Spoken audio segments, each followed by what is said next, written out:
Hello students, I am teacher Svetlana and in our today's lecture we will learn about common human diseases, adolescence, addiction and drug abuse which is covered in the chapter Human Health and Diseases. So let's begin. Disease is defined as condition of disrupted or deranged functioning of one or more organs or organ systems of the body caused due to infection, defective diet or heredity. All human diseases can be broadly categorized into congenital diseases and acquired diseases. Students, congenital diseases are present from birth, may be caused by genetic abnormalities or metabolic disorders. They may be permanent and were practically incurable. However, modern research has helped to cure some inborn diseases through gene therapy, enzyme replacement therapies, etc. Then we have acquired diseases developed after the birth and can be subdivided into communicable or infectious diseases and non-communicable or non-infectious diseases. The diseases which are transmitted from infected person to another healthy person either directly or indirectly are known as communicable or infectious diseases. Malaria and other diseases which are to be studied in this chapter are examples of this type. The diseases that cannot be transmitted from infected person to another healthy one either directly or indirectly are known as non-communicable or non-infectious diseases. Cancer and deficiency diseases are example of this type. Communicable diseases are caused by pathogens like viruses, bacteria, fungi, helminths, worms, etc. All these disease-causing organisms are called as pathogens. Many pathogens use another organisms, the vectors, to reach to us. These vectors are actually parasites which we regularly come across. Now, what are parasites? These is an organism that lives in or on the body of another organism and derives its nutrition from that of the host organism. Parasites are of two categories, which are, first we have ectoparasites, example bedbugs, and we have endoparasites. Endoparasites are the ones which enter the body. Example, Plasmodium is a protozoan endoparasite of the mosquito as a vector and human beings. Students, here is the list of common human diseases which are being described in your textbooks. We have typhoid, which is caused by Salmonella typhi. Symptoms are sustained high fever, weakness, stomach pain.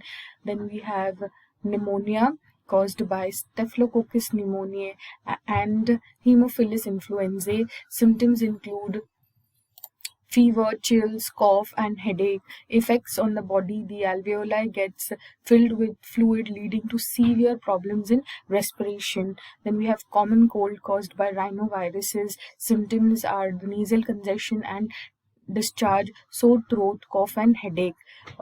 It infects the nose and the respiratory passage. Then we have malaria caused by Plasmodium vivax or Plasmodium malariae and Plasmodium falciparum. Then the symptoms include chill and high fevers recurring in 3 to 4 days, and the parasite normally multiplies within the liver cells and then attacks the RBCs. Amoebiasis or amoebic dysentery caused by Entamoeba histolytica. Symptoms include constipation, abdominal pain, cramps, stool with mucus and blood clots. It infects the large intestine. Ascariasis caused by helminths. There is internal bleeding, muscular pain, fever, anemia, etc. Healthy person gets infected through water, vegetables, etc.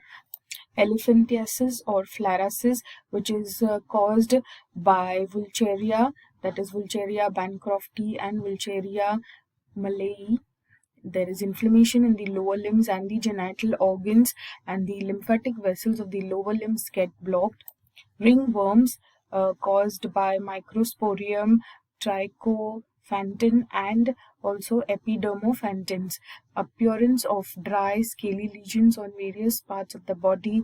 Then there is infection to the skin, nail and scalp. We also have dengue, which is a kind of fever which is also a vector-borne disease. It is caused by the 4 closely related dengue viruses. Now, this is also transmitted with the bite of the female Aedes mosquitoes. We have malaria, where the vector is a female Anopheles mosquito. We have filariasis also, which is caused by a mosquito bite. Now, in case of malaria and filariasis, the life cycle of the parasite is also mentioned in your textbook, where it shows that it completes its stages of life cycle in 2 phases. That is, part of it is their life cycle is completed in the vector, that is the mosquito, and part in the human body. Next up, students, we will see what is cancer. Cancer is one of the most dreaded diseases for human beings and is the major cause of death all over the world. Normal cells show a property called contact inhibition, by virtues of which contact with other cells inhibits their uncontrolled growth.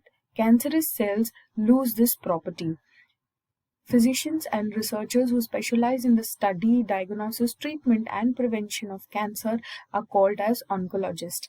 Cancerous cells continue to divide, giving rise to masses of cells called as tumors. There are 2 kinds of tumors. We have benign tumors and malignant tumors. Have a look at these 2 images. This is an image of a benign tumor, and this is an image of malignant tumors. Just put up a difference between the benign and the malignant tumor. The benign tumor remains confined to the affected organ, and the malignant tumor, it spreads to other organs of the bodies. So the rate of growth is usually slow in case of benign tumor, and in malignant tumor there is rapid growth.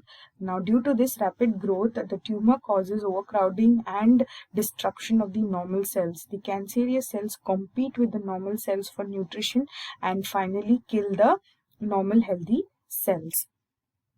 Then we have in the benign tumor there is no latent stage. In the malignant tumor there are latent stage.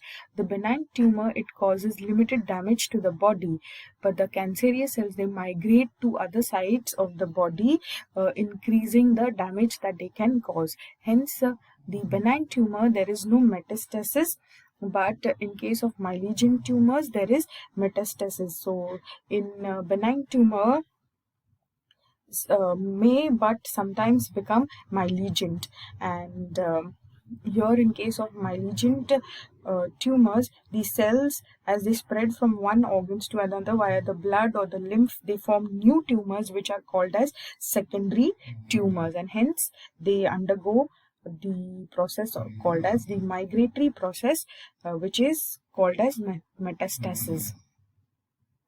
Let us see the types of cancers. There are many types of cancers which are as follows.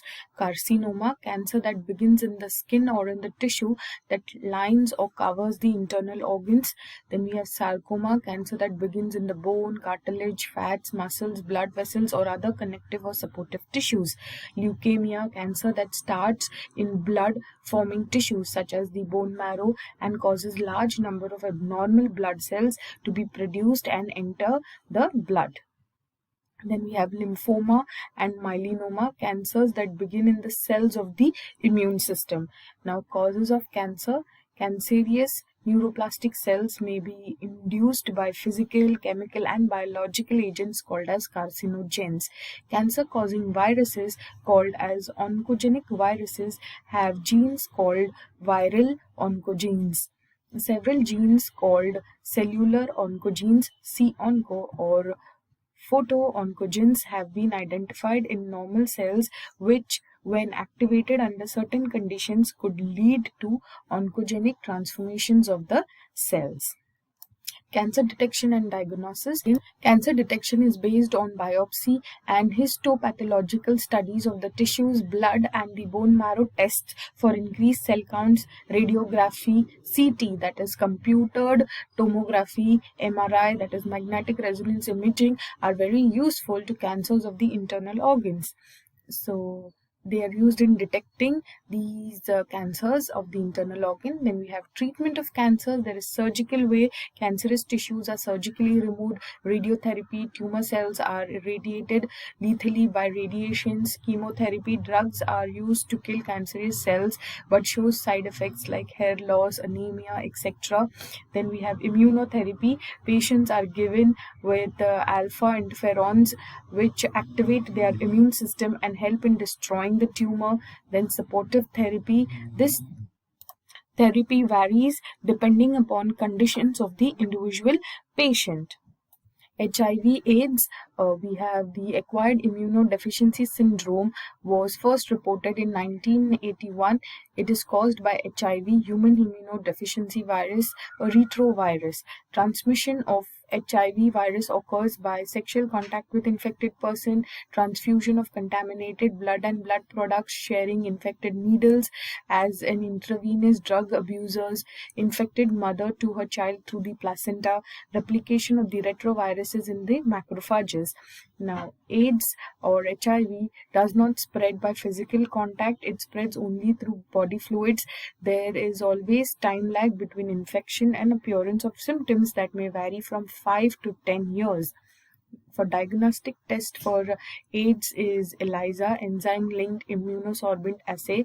The treatment of this disease with antiretroviral drug is partially effective and just prolongs the life but not prevents the death.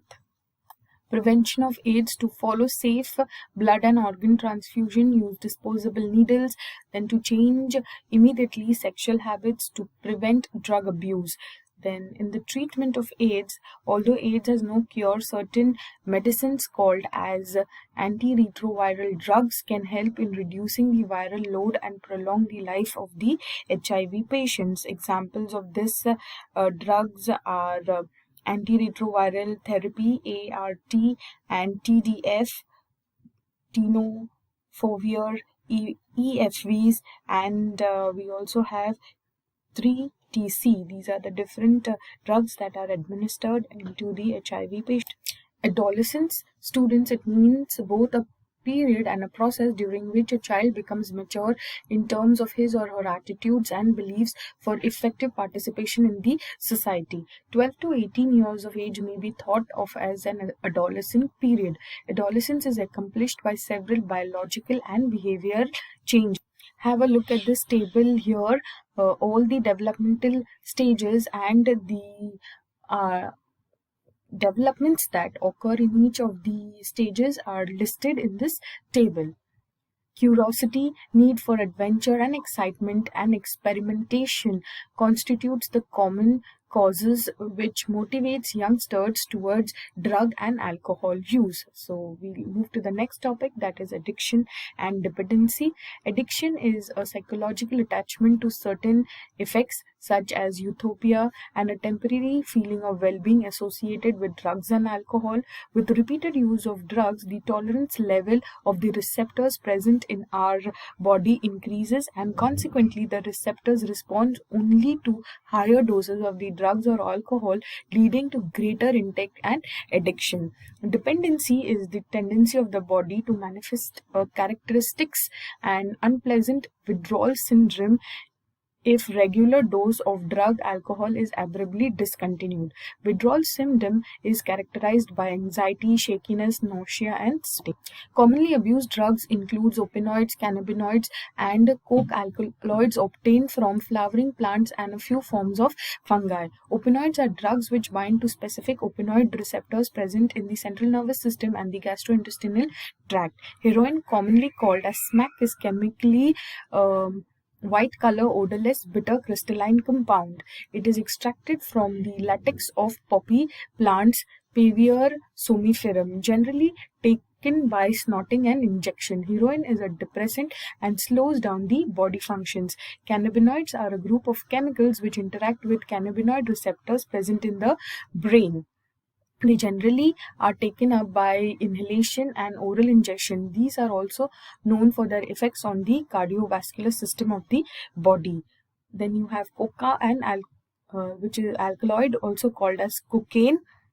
Now, cocaine is commonly called as coke or crack, and it's usually snorted, and it has a stimulating action on the central nervous system, producing a sense of utopia and increased energy. Effects include reckless behavior, mischief, violence, drop in academic performance, depression, isolation, aggressiveness. And to prevent it, avoid undue peer pressure, education, counseling, seeking help from parents, peers, professional, and medical help. Thank you, students.